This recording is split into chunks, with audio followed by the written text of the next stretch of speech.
स्वरोदय विज्ञान। स्वरोदय, स्वर धन उदय, स्वरोदय। स्वर के नियम पूर्वक चलाने की विद्या को स्वरोदय कहते हैं। यह अत्यंत प्राचीन और प्रतिष्ठित विज्ञान है। संसार की विद्याओं का यह केंद्र है।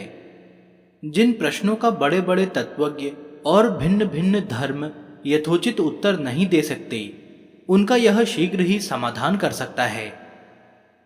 हिंदू शास्त्र के अनुसार संसार 5 तत्वों से बना है, अर्थात मूल तत्व 5 तत्वों में बंटने के पश्चात सृष्टि की उत्पत्ति का कारण हुआ। इनसे ही 5 तत्वों का भलीभांति ज्ञान होने से मनुष्य सृष्टि के रहस्य को समझ सकता है। श्री महादेव जी ने इस विद्या का वर्णन पार्वती से किया। जिस प्रकार हिंदू शास्त्र के अंतर्गत अनेक मत मतांतरों एवं भिन्न भिन्न विद्याओं के कर्ता महादेव जी माने गए हैं, उसी प्रकार स्वरोदय शास्त्र का प्रथम ज्ञान भी शिव पार्वती संवाद के नाम से शिव स्वरोदय में वर्णित है। इस समय यह विद्या लुप्त हो रही है। लोगों का विश्वास इससे हट रहा है, परंतु तब भी जो लोग इससे जरा भी परिचित हैं, वे इसके रहस्य को खूब जानते हैं। उनकी श्रद्धा को किसी प्रकार का तर्क खंडित नहीं कर सकता। इस विद्या को जानने वाले तीनों काल का हाल बता सकते हैं। जो इस विद्या से खूब परिचित हैं, वे अपनी मृत्यु अथवा बीमारी का हाल पहले से ही मालूम कर लेते हैं। इसके अनुसार जो कार्य किया जाता है वह कभी विफल नहीं होता। स्वरों का वर्णन। स्वर 3 हैं, दाहिना पिंगल स्वर, बायां इड़ा स्वर और सुषुम्ना। इड़ा, पिंगला, सुषुम्ना 3 नाड़ियों और इन्हीं के नाम से 3 प्रकार के स्वर प्रसिद्ध हैं। इड़ा शरीर के बाईं ओर फैली हुई है, इसे चंद्र नाड़ी कहते हैं। पिंगला शरीर के दाईं ओर है, इसे सूर्य नाड़ी कहते हैं। सुषुम्ना नाड़ी शरीर के बीचों बीच है। सूर्य चक्र इसी के आधार पर स्थित है। श्वास कभी दाहिने नथने से ज्यादा जोर से निकलता है, कभी बाएं से, कभी दोनों नासिकाओं से बराबर निकलता है। यदि स्वर बाईं नासिका से ज्यादा आए तो ईड़ा स्वर या चंद्र स्वर कहते हैं। यदि श्वास दाहिनी नासिका से अधिक आए तो उसे पिंगला या सूर्य स्वर कहते हैं। यदि श्वास दोनों नासिकाओं से बराबर निकलता है तो उसे सुषुम्ना कहते हैं। इड़ा, पिंगला, सुषुम्ना नाड़ी 3 विचार। दाहिने बाएं स्वर चले, लखे धारना धार। इस विद्या में चंद्रमा को अधिष्ठात्री माना गया है। सब प्रकार की गणना यहीं से की जाती है। शुक्ल पक्ष से सब कार्य आरंभ होता है। शुक्ल पक्ष अर्थात चांदनी रात की पहली तिथि को निरोगी मनुष्य का सूर्योदय के समय चंद्र स्वर चलता रहेगा। इसी प्रकार लगातार 3 दिन तक ऐसा रहेगा। यह दशा 5 घड़ी तक रहती है, बाद में स्वर बदल जाता है। कृष्ण पक्ष में लगातार 3 दिन तक अर्थात प्रथमा, द्वितीया और तृतीया की सूर्योदय के समय सूर्य स्वर चलेगा। 3 दिन के बाद सवेरे स्वर बदल जाया करता है। प्रातः काल का समय सूर्योदय से लेकर 5 घड़ी तक, 5 घड़ी समाप्त होने पर स्वर आप से आप बदल जाता है। यह दशा केवल स्वस्थ मनुष्यों की होती है। यदि शरीर में कुछ गड़बड़ है तो निःसंदेह स्वर में कुछ फर्क पड़ जाएगा। यदि पक्ष के आरंभ में लगातार 3 दिन तक स्वर उल्टा चले तो प्रायः 15 रोज तक शरीर में एक न एक नई व्याधि सताया करती है। यदि कोई मनुष्य केवल स्वर ठीक कर सके तो कम से कम बहुत बीमार न रहेगा, और यदि बीमारी रहेगी तो बहुत ज्यादा परेशान न करेगी। पंच तत्वों का वर्णन। आकाश, वायु, अग्नि, पृथ्वी और जल, ये 5 तत्व हैं। हर एक नासिका से एक स्वर 5 घड़ी तक चलता है, फिर दूसरी नासिका से चलने लगता है। जब स्वर चलता है तो उसमें तत्व भी एक एक घड़ी के हिसाब से चलते हैं। सबसे पहली घड़ी में वायु तत्व चलता है, फिर क्रम अनुसार अग्नि, पृथ्वी और जल तत्व चला करते हैं। वायु तत्व इस प्रकार नहीं चलता। वह हर एक तत्व के साथ थोड़ी थोड़ी देर चलकर अपनी एक घड़ी 5 घड़ी में से ले लेता है। इस तरह कुल 24 घंटों में अर्थात 60 घड़ी में 5 तत्व 12 बार बदलते हैं। यह तो हुई अलग अलग तत्वों की दशा। इन पांचों तत्वों के मेल से हर एक के 5 भाग हो जाते हैं। उदाहरण के लिए वायु तत्व लीजिए। प्रथम वायु में वायु तत्व, द्वितीय वायु में अग्नि तत्व, तृतीय वायु में पृथ्वी तत्व, चतुर्थ वायु में जल तत्व, पंचम वायु में आकाश तत्व। यह बात गणित से भलीभांति मालूम हो सकती है, परंतु स्वरोदय के अभ्यासी को गणित करने की कोई आवश्यकता नहीं है, क्योंकि प्रत्येक तत्व का रंग उसको हर वक्त दिखता रहता है। प्रत्येक तत्व के रंग, स्वाद, रूप, चाल आदि का पता उसे रहता है। स्वर ज्ञान की रीति। स्वर पहचानने की साधारण रीति तो यह है कि साधक शांत रीति से बैठकर श्वास कहाँ तक नीचे जाता है उसे नाप ले। साधारणतः तत्व मालूम हो ही जाएगा। यदि नासिका के अंदर ही अंदर श्वास रहे तो आकाश तत्व जाने। 4 अंगुल बाहर आए तो अग्नि तत्व, 8 अंगुल बाहर आए तो वायु तत्व, 12 अंगुल बाहर आए तो पृथ्वी तत्व, 16 अंगुल बाहर आए तो जल तत्व समझना चाहिए। इसकी एक दूसरी विधि भी है। एक आईना या दर्पण को साफ करके उस पर जोर से श्वास मारो ताकि दर्पण श्वास की भाप से धुंधला हो जाए। फिर देखो कि इस धुंधलेपन का क्या स्वरूप होता है। यदि 4 कोने बराबर हैं तो पृथ्वी तत्व जानो, अर्धचंद्राकार है तो जल तत्व, यदि आकृति गोल हो तो वायु तत्व जानो, यदि आकृति त्रिकोण है तो अग्नि तत्व चलता जानो, और यदि आकृति कान, कर्ण की हो तो आकाश तत्व चलता जानो। तत्व पहचानने की एक सरल विधि और भी है। 5 गोली 5 तत्वों के रंग की बनवा लें, सदा उनको अपनी जेब में रखें। जब कभी आपकी इच्छा यह जानने की हो कि कौन सा तत्व चल रहा है, तो आंखें बंद करके और मन को एकाग्र करके जेब में से एक गोली निकाल लें। बहुधा उसी रंग की गोली निकलेगी जिस रंग का तत्व उस समय चल रहा होगा। यदि नेत्र बंद कर लिए जाएं, तो अंधेरे में जो रंग दिखाई देगा उसको ध्यानपूर्वक देखने से भी तत्व की पहचान हो सकती है। परीक्षा के लिए अपने किसी मित्र से कहें कि कोई रंग वह अपने मन में ले ले। अब तुम यह पता लगाओ कि तुम्हारा कौन सा तत्व चल रहा है। जो तत्व चल रहा होगा वही रंग उसने अपने मन में लिया होगा। पहले पहल गलती अवश्य होगी, परंतु अभ्यास से ठीक रंग का पता लग जाएगा। अभ्यास से यह बतलाना कि अमुक मनुष्य ने आज क्या खाया मामूली बात हो जाती है। स्वरों के स्वामी दिन और राशियां। स्वरों का संबंध राशि, नक्षत्र और दिन तीनों से है।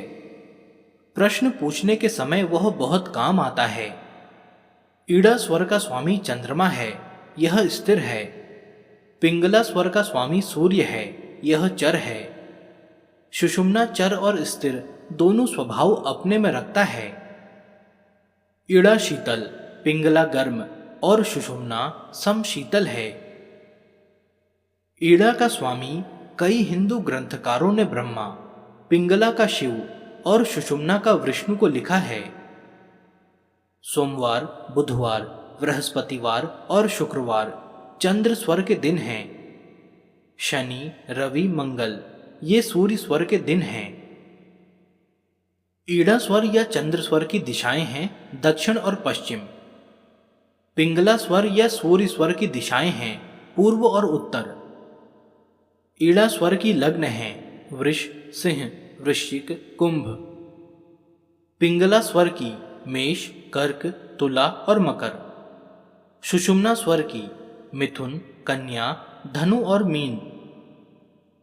ईड़ा स्वर के नक्षत्र ये हैं: अश्लेषा, मेघा, पूर्व फाल्गुनी, उत्तरा फाल्गुनी, हस्त, चित्रा, स्वाति, विशाखा, अनुराधा, ज्येष्ठा मूल और पूर्वाषाढ़।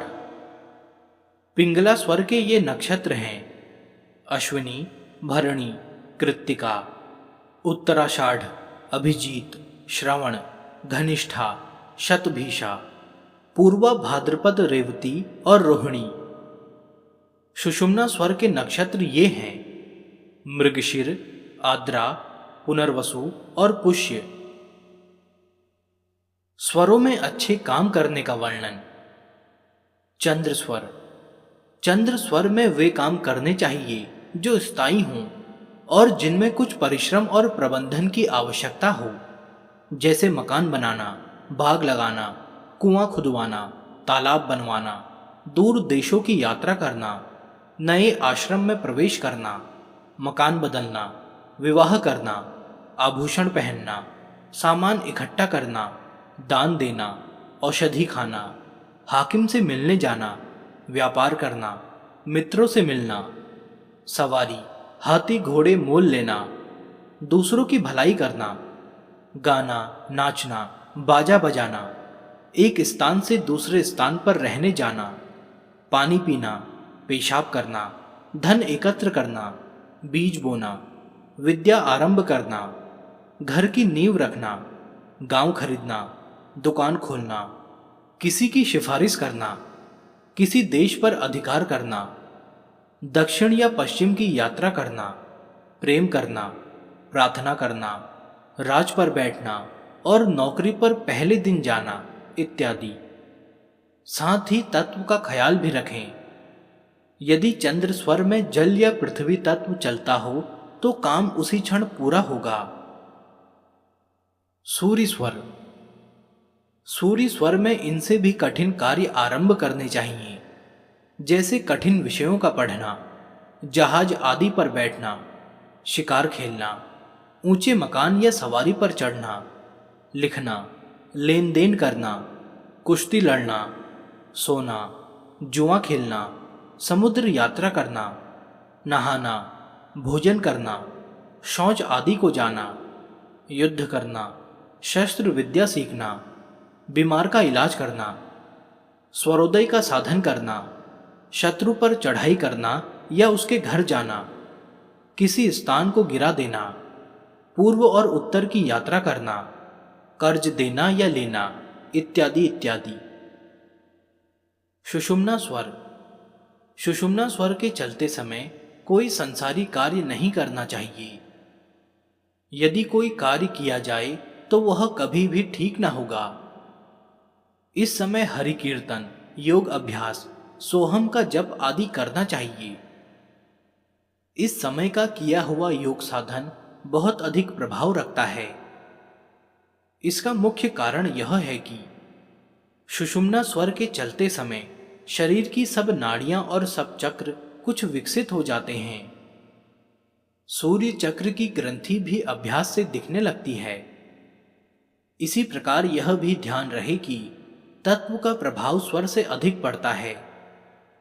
पृथ्वी तत्व में वे काम करने चाहिए जो कि परिश्रम और दृढ़ता चाहते हैं। जल तत्व में जल्दी के काम करने चाहिए। अग्नि तत्व में अत्यंत क्लिष्ट और मेहनत के काम करने चाहिए। वायु तत्व और आकाश तत्व के काम प्रायः निष्फल होते हैं। वायु तत्व में शत्रु को हानि पहुंचा सकते हैं और आकाश तत्व में योग साधन कर सकते हैं। स्वरों का नियमित पालन। स्वरों के नियमित पालन से शारीरिक और मानसिक दोनों उन्नति हो सकती है। प्रातःकाल उठकर यह देखें कि आज कौन दिन है, पक्ष कौन सा है, तिथि कौन सी है। कृष्ण पक्ष में 3 तिथियों तक दाहिना स्वर प्रातःकाल 5 घड़ी तक चलता है, बाद में बायां हो जाता है। यदि दिन, तिथि और पक्ष समान हो तो दिन अच्छी तरह से बीतेगा, कोई भी दुर्घटना नहीं होगी। 3 दिन तक लगातार नियम पूर्वक स्वर और तत्वों के चलने से पक्ष बहुत अच्छा बीतता है। इस शास्त्र के आचार्यों ने अपने अनुभव से बतलाया है कि यदि सूर्य के स्थान में चंद्रमा की चाल हो तो पहले 2 घंटों में चिंता और शोकयुक्त घटना होंगी, दूसरे 2 घंटों में धन की हानि, तीसरे में यात्रा, चौथे में हानि, 5वें में पदच्युत होना, 6ठे में रंज, 7वें में बीमारी से कष्ट, 8वें में पीड़ा या मृत्यु। यदि प्रातःकाल सूर्य स्वर चले तो निराशा से आशा का प्रादुर्भाव होवे, इसके विपरीत निराशा व कष्ट होंगे। यदि किसी प्रकार का दुख या संताप हृदय को पीड़ा दे रहा हो तो चंद्र स्वर चलावें, इससे प्रशंसा हो जाएगी। दिन को चंद्र स्वर चलावें और रात को सूर्य स्वर। जो ऐसा साधन करता है उसकी असामयिक मृत्यु नहीं होती। केवल भोजन करते समय बराबर आधे घंटे तक सूर्य स्वर चलावें और रात्रि को पानी पीते वक्त 15 मिनट तक चंद्र स्वर रखें। भोजन के उपरांत पहले 8 श्वास सीधे अर्थात चित्त लेटकर लें, पुनः 16 श्वास दाहिने करवट होकर लें, पुनः 32 श्वास बाएं करवट होकर लें। इस तरह करने से बहुत सी बीमारियां भाग जाती हैं। यदि किसी मनुष्य ने जहर खा लिया है तो चाहिए कि चंद्रस्वर और जल तत्व शीघ्र ही चला दें, जहर का कुछ भी असर न हो सकेगा। यदि पृथ्वी और जल तत्व अधिक चलें तो द्रव्य मिले और स्वास्थ्य अच्छा रहे। यदि वायु तत्व चले तो विपत्ति, जेरबाजी, अग्नि से मृत्यु और आकाश से हानि होती है। यदि चंद्रमा स्वर हो और पृथ्वी या जल तत्व अधिक चले तो स्वास्थ्य अच्छा रहे और द्रव्य की प्राप्ति हो। यदि बहुत से लोग एकत्र बैठे हों और वायु तत्व एकाएकी चलने लगे तो समझ लो कि मनुष्य जाना चाहता है। कह दो, जो जाना चाहता है वह सहर्ष जा सकता है। स्वरोदय शास्त्र और आरोग्यता। इस विद्या का अभ्यासी बहुत ही स्वस्थ रह सकता है। वह दूसरों की बीमारी भी दूर कर सकता है। तत्व और स्वर इनके विपरीत चलने से ही बीमारी होती है और बीमारी होने से ये विपरीत चलने लगते हैं। यदि तत्व और स्वर समय पर चलें तो कोई बीमारी नहीं हो सकती। यदि जरा भी भेद मालूम हो तो जान लो कि बीमारी का प्रवेश हो गया है। उसी समय स्वर को ठीक करने का प्रयत्न करो। इससे तुरंत तो बीमारी नष्ट नहीं होगी परंतु कम अवश्य होगी। साधारण बीमारी तो इसी से दूर हो जाएगी। यदि स्वर और तत्व ठीक चल रहे हों तो उनको कभी भी नहीं बदलना चाहिए। स्वरों में चंद्र स्वर और तत्वों में जल और पृथ्वी स्वास्थ्य के लिए बहुत ही लाभदायक सिद्ध हुए हैं। आकाश तत्व मृत्युकारी है। अग्नि और वायु का भी जहां प्रवाह अधिक होगा वहां बीमारी अधिक होगी। सूर्य स्वर गर्म और चंद्र स्वर ठंडा है, इसलिए यदि कोई बीमारी शनि के कारण है तो इसके लिए सूर्य स्वर लाभदायक है। इसी प्रकार गर्मी के कारण जो जो बीमारियां होती हैं उनके लिए चंद्र स्वर लाभदायक है। साथ ही साथ तत्वों का भी ध्यान रखा जाए। स्वर बदलने की विधि। पहली विधि, जो स्वर चलाना चाहो उसके विपरीत करवट बदलकर लेट जाओ, थोड़ी देर में स्वर बदल जाएगा। उदाहरण के लिए, यदि सूर्य स्वर चल रहा है और चंद्र चलाना है तो दाहिना करवट लेट जाओ। दूसरी विधि, पुरानी रुई की बत्ती बनाकर नासिका में लगा दो, जो स्वर चलाना हो उसे ही खुला रखो। तीसरी विधि, लेटकर तीसरी पसली के पास तकिया दबा दो, बहुत शीघ्र स्वर बदल जाता है। चौथी विधि, एकाएक दौड़ने से या परिश्रम या कसरत करने से भी स्वर बदल जाता है। बीमार को भी इसी नियम का पाबंद बनावें। बहुत शीघ्र औषधि का सुपरिणाम मालूम होगा और बीमारी भाग जाएगी। गर्भाधान विधि। इस विषय में विद्या का अभ्यासी अपने और दूसरों के लिए बहुत कुछ कर सकता है। हजारों मनुष्य चाहते हैं कि वे संतान का मुख देख सकें। हजारों पूजा पाठ बैठाते हैं। कोई कोई तो इसी धुन में अपनी प्रतिष्ठा भी खो देते हैं और धन भी गंवाते हैं। किंतु इस विषय का अभ्यास करने वाला इस विषय में बहुत कुछ कर सकता है। रात्रि संभोग केवल रात्रि के समय, जबकि भोजन अच्छी तरह से पच जावे, होना चाहिए। दोनों हर तरह से प्रसन्न चित्त हों। दूसरे किसी समय में स्त्री का संसर्ग ही नहीं होना चाहिए। प्रातःकाल के संभोग से शक्ति व्यर्थ ही नष्ट होती है।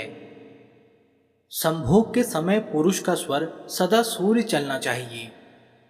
चंद्र स्वर में गर्भ रहना असंभव है। सूर्य स्वर के साथ तत्व का भी ख्याल रहे। जल और पृथ्वी तत्व में यदि गर्भ रह जाए तो लड़का होगा। वह भाग्यवान तथा सदाचारी होता है। यदि वायु तत्व में स्वर चले तो लड़की होती है। आकाश तत्व में गर्भ रहते ही यदि लड़का पैदा हुए तो उसकी माता की मृत्यु हो जावे। इस तत्व में एक तो गर्भ ही बहुत कम रह सकता है। अग्नि तत्व में गर्भ रहता नहीं। यदि रहा तो गर्भपात का और स्त्री के मरने का भय रहता है। सूर्य स्वर में लड़का और चंद्र स्वर में लड़की पैदा होती है। गर्भ उसी समय रहता है जबकि स्त्री का चंद्र स्वर चलता हो और पुरुष का दाहिना सूर्य स्वर। यह सबसे अच्छा समय है। तत्व साथ में पृथ्वी या जल हुए। यदि स्त्री बांझ है या और कोई खराबी है तो लिखा है कि यदि पुरुष अपना दाहिना स्वर करे और स्त्री का बायां और दोनों का तत्व जल हो तो बांझ को भी गर्भ रह सकता है। स्वर इच्छा अनुसार बदल सकता है। तत्व इच्छा और धारणा शक्ति से बदल सकता है। अभ्यासी के लिए जिसने स्वर और तत्वों को वशीभूत किया है, यह अति साधारण बात है। वह अपने और दूसरे के ऊपर जो चाहे स्वर और तत्व बदल सकता है। जो ही तत्व का ध्यान किया कि वह बदल जाता है। इस संबंध में हिंदुस्तान के प्राचीन आचार्यों ने और भी बहुत सी बातें बतलाई हैं, परंतु उनका संबंध स्वरोदय से नहीं है। लेकिन कुछ एक ऐसी आवश्यक बातें हैं जिनसे अभ्यासी को बहुत कुछ सरलता होगी। यदि शुक्ल पक्ष में गर्भ रहे तो लड़की नहीं तो लड़का। कृष्ण पक्ष में लड़की होती है। यदि 2, 4, 6, 8, 12, 14, 16 इत्यादि दिनों में संभोग किया जाए तो लड़का, और यदि 1, 3, 5, 7, 9, 11, 13, 15 दिनों अर्थात तिथियों में संभोग किया जाए तो लड़की होती है। यदि पुरुष स्त्री की अपेक्षा बलवान है तो लड़का होगा, अन्यथा लड़की। इन सब बातों को मिलाकर काम लिया जाए तो इच्छानुसार लड़का लड़की उत्पन्न हो सकते हैं। यात्रा। यदि उत्तर और पूर्व की यात्रा करनी है तो दाहिने स्वर में प्रस्थान करें। यदि पश्चिम और दक्षिण की यात्रा करनी है तो बाएं स्वर में चलें। इसके विपरीत चलने से हर प्रकार की हानि उठानी पड़ती है। यात्री घर भी वापस नहीं आने पाता। कभी कभी अकाल मृत्यु हो जाती है। स्वरोदय शास्त्र इस प्रकार से भावी घटनाओं का पता बतलाता है और अनिश्चित भविष्य एवं प्रकृति के गुप्त भेदों का पर्दा खोल देता है। पृथ्वी और जल तत्व की यात्रा सहायक यात्रा कहलाती है। आकाश, वायु व अग्नि तत्व में जो यात्रा की जाती है उसमें बड़ी हानि होती है। एक प्रसिद्ध आचार्य का कथन है कि यदि आकाश तत्व में यात्रा करें तो यात्रा में मृत्यु या बीमारी अवश्य हो सकती है। वायु तत्व की यात्रा से बीमारी होती है। अग्नि तत्व से किसी प्रकार का आघात होता है। निराशा और कार्य में असफलता इन तत्वों की यात्रा के प्रधान लक्षण हैं। जब यात्रा को चलें तो देखें कि श्वास दाहिना है या बायां। यदि श्वास दाहिना चल रहा हो तो 3 पग दाहिने पैर पहले उठाकर चलें और एक क्षण ठहरकर वही पैर आगे रखें और चले जाएं। इच्छित कार्य हो जाएगा। चंद्र स्वर में बाएं पैर को 4 बार पहले उठाना पड़ता है। सुषुम्ना स्वर में कभी भी यात्रा नहीं करनी चाहिए, अन्यथा हर प्रकार की हानि होती है। प्रश्नोत्तर विधि। इसका अभ्यास करने वाला भविष्य का वर्णन बहुत अच्छी तरह से कर सकता है। यदि वह तत्व और स्वरों के साधन को पूरा कर चुका हो तो प्रश्नों का उत्तर अति उत्तमता से दे सकता है। जब कोई आकर प्रश्न पूछे तो देखो कि कौन सा स्वर चलता है और इस समय कौन सा तत्व चलता है। प्रश्नोत्तर करने वालों को और जो स्वरोदय को सीखना चाहते हैं, नीचे लिखे उपदेशों का अवश्य रोज ध्यान रखना चाहिए। आज प्रातःकाल कौन सा स्वर चल रहा था, वह गलत तो नहीं है, अर्थात वह विपरीत तो नहीं है। जिस पक्ष या तिथि में जो स्वर चलना चाहिए वह ठीक है या नहीं। आज कौन तिथि है, पक्ष कौन सा है, कौन सा दिन है, नक्षत्र कौन सा है और कब तक है।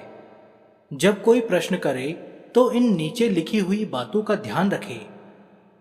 प्रश्न करते समय कौन सा स्वर चल रहा है, कौन सा तत्व चल रहा है, लग्न कौन सी है, प्रश्नकर्ता ने किस दिशा में बैठकर प्रश्न किया है, कौन सा नक्षत्र है, कौन सी तिथि है, स्वर अंदर को जा रहा है या बाहर को, अर्थात प्रश्न करते समय सांस अंदर ले रहे हो या निकाल रहे हो। प्रश्नकर्ता का कौन सा स्वर चल रहा है, कौन दिन है। जिस दिन अभ्यासी का स्वर ठीक न हो, अर्थात तिथि के अनुकूल न हो, उस दिन या तो प्रातःकाल में उसे शुद्ध कर ले या उस दिन भर प्रश्न का काम न करे। यदि ईड़ा नाड़ी चंद्र नाड़ी चल रही हो तो प्रश्नकर्ता के नीचे से या पीछे से या दाहिने से पूछा हो तो काम नहीं होगा। यदि स्वर पिंगला है और प्रश्न नीचे, पीछे या दाहिने से किया गया है तो काम हो जाएगा। यदि स्वर पिंगला है और प्रश्नकर्ता ने प्रश्न ऊपर से या सामने या बाईं ओर से किया है तो काम नहीं होगा। यदि स्वर ईड़ा है और प्रश्न ऊपर, सामने या बाएं से किया गया है तो काम हो जाएगा। यदि आकाश तत्व में प्रश्न किया गया है तो प्रश्न दिल्लगी का है। यदि वायु तत्व में प्रश्न किया गया है तो प्रश्न यात्रा विषयक है। यदि अग्नि तत्व में प्रश्न किया गया है तो धातु संबंधी प्रश्न होगा, जैसे रुपया, पैसा इत्यादि। जल तत्व में प्रश्न जीव के संबंध में है। पृथ्वी तत्व का प्रश्न मूल विषयक होगा। वायु तत्व में प्रश्न यात्रा और कष्ट दूर करने के विषय में होगा। ऐसे में उत्तर 2 की फल मध्यम है। अग्नि तत्व में प्रश्न धन, लाभ, हानि इत्यादि का होगा। उत्तर 2 की सफलता होगी, परंतु परिश्रम के बाद। पृथ्वी तत्व में पृथ्वी के संबंध में प्रश्न होगा। खेती बाड़ी, देश इत्यादि संबंधी होगा। ऐसे में उत्तर देना चाहिए कि कार्य उत्तमता से पूरा होगा, परंतु इसमें देर थोड़ी सी जरूर होगी। जल तत्व में प्रश्न जन्म, मरण, जीव का आना, प्रेम इत्यादि के संबंध में होगा। ऐसे में उत्तर देना चाहिए कि मनमानी सफलता प्राप्त होगी। जल पृथ्वी में दृढ़ता के काम किए जाते हैं। अग्नि और वायु दाहिने स्वर में चर कारज से संबंध रखते हैं। जिस दिशा से प्रश्नकर्ता बैठकर पूछे, यदि वह स्वर चलता हो तो काम हो जाएगा, अन्यथा नहीं। यदि ईड़ा के स्वर में प्रश्न किया गया है और तिथि ईड़ा के अनुकूल है तो काम बहुत अच्छी तरह हो जाएगा। अन्यथा कुछ दिन विघ्न होगा। दिन और नक्षत्र यदि स्वर के अनुकूल हों तो काम शीघ्र ही हो जाएगा, अन्यथा जितने अंश प्रतिकूल हैं उतनी ही देरी से या विघ्नों से काम होगा। यदि बहते स्वर की तरफ से अर्थात चलते श्वास की तरफ से बंद स्वर पर कोई आकर बैठ जाए तो कह दो काम में विघ्न है। यदि प्रश्नकर्ता और अभ्यासी के स्वर एक ही हों और सब बातें मिलती हों तो काम हो जाएगा। यदि स्वर और तत्व दोनों मिल जाएं तो काम अवश्य हो जावे। उत्तर देते समय इन बातों का ख्याल रखना चाहिए। खूब सोच समझकर उत्तर देना चाहिए, कभी भी उत्तर झूठ न होगा। गर्भ संबंधी प्रश्न। प्रश्न, गर्भ है या नहीं? उत्तर, यदि प्रश्न बंद स्वर की ओर बैठकर करें तो है, अन्यथा नहीं है। काम होगा या नहीं? इस प्रकार के प्रश्नों का निर्णय चलते स्वर से किया जाता है, परंतु इसके प्रश्न बंद स्वर से लिए जाते हैं। प्रश्न, इस गर्भ से लड़का होगा या लड़की? उत्तर, अभ्यासी का बायां स्वर है तो लड़की, और यदि दायां है तो लड़का पैदा होगा। यदि दोनों स्वर चलते हों तो 2 लड़के पैदा हों या 2 लड़कियां। प्रश्न, लड़का या लड़की दीर्घायु होंगे या अल्पायु? उत्तर, यदि प्रश्नकर्ता और अभ्यासी के स्वर एक समान हों तो लड़का या लड़की चिरायु हैं, अन्यथा अल्पायु हैं। यदि वायु तत्व है तो गर्भपात हो या लड़की हो। सुषुम्ना स्वर में आकाश तत्व चलता हो तो गर्भपात है। आकाश तत्व में हिजड़ा पैदा होता है।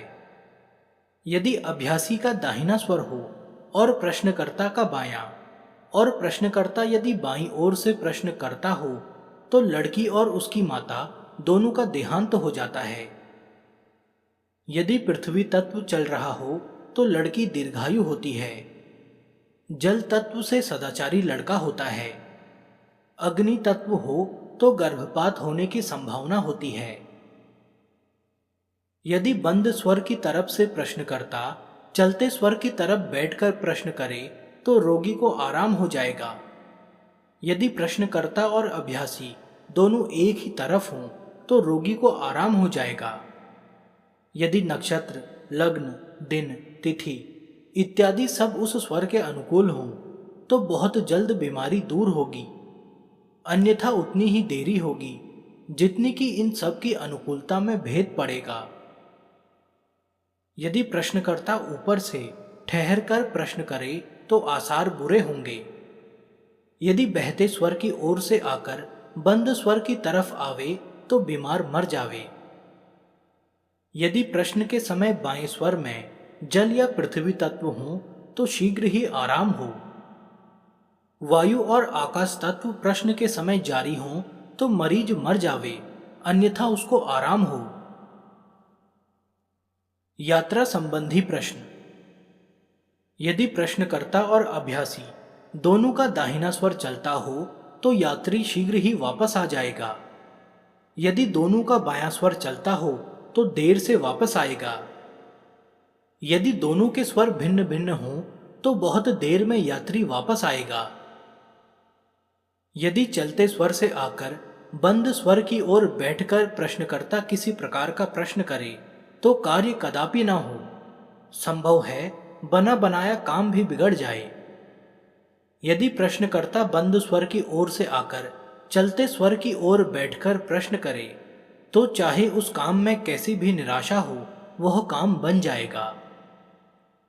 यदि उसी समय पृथ्वी या जल तत्व चलता हो तो चाहे कितने भी विघ्न सामने हों कार्य अवश्य पूरा हो जाएगा। सुषुम्ना स्वर में यदि कोई प्रश्न किया जाएगा तो वह कभी भी पूरा न हो, परंतु यदि सामने से ठहर कर प्रश्न किया जाए तो उसका फल मध्यम है, संभव है कि कार्य हो जाएगा। अब कुछ साधारण से प्रश्न। यह बात स्वरोदय शास्त्रियों में प्रसिद्ध है। जब कोई प्रश्नकर्ता प्रश्न करता है और उस समय यदि दाहिना स्वर चले तो काम बन जाता है, परंतु यह भूल है। कभी कभी इससे उत्तर ठीक मिल जाता है, जबकि प्रश्नकर्ता दाहिनी ओर बैठकर प्रश्न करता है, अन्यथा नहीं। भविष्यफल। वर्षफल। चैत्र मास में जब शुक्ल पक्ष आरंभ हो, उस दिन सवेरे यह देखे कि कौन सा स्वर चल रहा है और कौन सा तत्व है। यदि संक्रांति का फल मालूम करना है तो सूर्योदय के समय स्वर और तत्वों का निरीक्षण करें। यदि बायां तत्व चलता हो और उसमें पृथ्वी तत्व भी हो तो वर्ष अच्छा है। राजा और प्रजा शांतिपूर्वक रहेंगे, देश की वृद्धि हो, पानी बरसे, कृषि अच्छी रहे और स्वरोदय के अभ्यास करने वाले का भी वर्ष अच्छा जाए। यदि जल तत्व चलता हो तो वर्षा खूब हो, अनाज की उपज अच्छी हो, प्रजा में आनंद और मंगल रहे। जल और पृथ्वी तत्व तथा दाहिना स्वर चले तो भी अच्छा फल होता है। यदि प्रातःकाल सुषुम्ना स्वर चले तो राजा का नाश हो या कोई दूसरा राजा राज्य आरूढ़ हो, देखने वाला एक वर्ष में मर जाए और अकाल या दुर्भिक्ष पड़े। आकाश तत्व में दुर्भिक्ष हो, वर्षा न हो, प्रजा दुखी रहे, राज्य में उत्पाद हो और घास भी कम हो। अग्नि तत्व में अकाल पड़े, रोगादिक बढ़े और वर्षा थोड़ी हो। वायु तत्व में नगर में उत्पात हो, वर्षा थोड़ी हो और अकाल पड़े। यह मालूम करने के लिए कि इस समय कौन दिन का दौरा है, यह मालूम करें कि इस समय कितने घड़ी दिन चढ़ा है। सूर्य उदय से 2.5 घड़ी तक उसी दिन का दौरा और बाद की 2.5 घड़ी तक उसके 6वें दिन का दौरा रहता है। इस तरह के हिसाब से मालूम कर लें कि इस समय किस दिन का दौरा है। उदाहरण के लिए आज रविवार है, पहली 2.5 घड़ी रविवार, दूसरी 2.5 घड़ी शुक्र, तृतीय बुध इत्यादि। काल ज्ञान। मृत्यु के पूर्व ही मृत्यु का हाल मालूम करना असाधारण बात है, परंतु स्वरोदय शास्त्र ने इस विषय के अनुभव से कुछ सिद्धांत निश्चित किए हैं, जिनसे मनुष्य बहुत पहले से ही अपने मृत्यु का हाल मालूम कर सकता है। यदि 8 पहर तक दाहिना स्वर चले और स्वर न बदले तो जानो कि मृत्यु 3 वर्ष के भीतर हो जाएगी। यदि 16 पहर तक दाहिना स्वर चले और बदले नहीं तो 2 वर्ष जीवन के शेष समझो। यदि 3 दिन और 3 रात बराबर दाहिना स्वर चले तो 1 वर्ष जीवन का शेष है। यदि 16 दिन और 16 रात दाहिना स्वर चले तो 1 मास जीवन शेष है। यदि 1 मास रात और दिन दाहिना स्वर चले तो 2 दिन जीवन के बाकी हैं। यदि 5 घड़ी तक बराबर सुषुम्ना स्वर चले तो मनुष्य शीघ्र ही मृत्यु को प्राप्त हो जाएगा। यदि मुंह से श्वास निकलने लगे तो अधिक से अधिक 4 घड़ी वह और जीवित रह सकता है। यदि बाईं सांस 4 दिन या 8 दिन या इससे अधिक चले तो अभी जीवन यात्रा लंबी है, शीघ्र समाप्त न होगी। रात को दाहिना स्वर और दिन को बायां चले तो मनुष्य दीर्घायु रहे। यदि रात को बायां और दिन को दाहिना स्वर लगातार 1 मास तक चले तो मनुष्य 6 मास में मर जाएगा। यदि आकाश तत्व 3 रात और 3 दिन बराबर चले तो मनुष्य 1 वर्ष में मर जावे। तत्व ज्ञान। तत्वों को वश में लाने से मनुष्य प्रकृति के गुप्त भेदों को भलीभांति समझ सकता है और अपने जीवन को नियमित जीवन बना सकता है। तत्वों को वश में करने का पहला साधन तो यह है कि मनुष्य अपने सब काम स्वर के अनुसार करे, जिससे स्वर उसके अधीन हो जाएं। दूसरा साधन यह है कि प्रातः काल या जिस समय मन सांसारिक झंझटों से निश्चिंत हो, परंतु प्रातः काल का समय ही अच्छा होता है, उस समय आकाश में किसी स्थान पर दृष्टि जमावे। कुछ दिनों के पश्चात उसको रंग बिरंग की आकृति इधर उधर आकाश में फिरती दिखाई देगी और अभ्यास के बाद जो तत्व अभ्यासी का चल रहा है उसी का रंग आकाश में दिखाई देगा। नेत्र बंद कर लेने से भी वही रंग दिखाई देगा। तीसरा साधन यह है कि जब इतना अभ्यास हो जाए और तत्वों को आप भली भांति पहचान सकें, तब रात्रि को 3-4 बजे सोकर उठें। सब प्रकार से निश्चिंत होकर आसन मारकर बैठ जाएं और मालूम करें कि इस समय कौन सा तत्व चल रहा है। जब यह मालूम हो जाए कि इस समय कौन सा तत्व चल रहा है, तो इस प्रकार के साधन करें। तत्व साधन।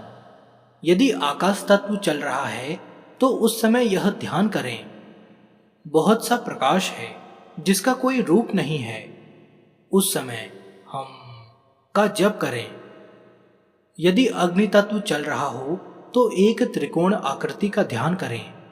इसका रंग लाल है, जो शरीर में गर्मी रखती है, भोजन जिससे पचता है, और यह देखे कि तुम इस स्वरूप को, गर्मी को एकाएक बर्दाश्त नहीं कर सकते। इस समय रम का जप करें। यदि जल तत्व का वेग है तो अर्ध चंद्रमा का ध्यान करो, जो अति प्रज्वलित और अति निर्मल है। यह गर्मी और प्यास को दूर करता है। मानसिक योग के बल से गहरे पानी में गोता लगाओ। इस समय वम का जप करो। यदि पृथ्वी तत्व चलता हो तो चतुष्कोण आकृति का ध्यान करो, जिसका रंग पीला है। इसमें से मीठी वास निकल रही है, जो कि सब प्रकार की बीमारियों को दूर कर रही है। इस समय लम का जप करो।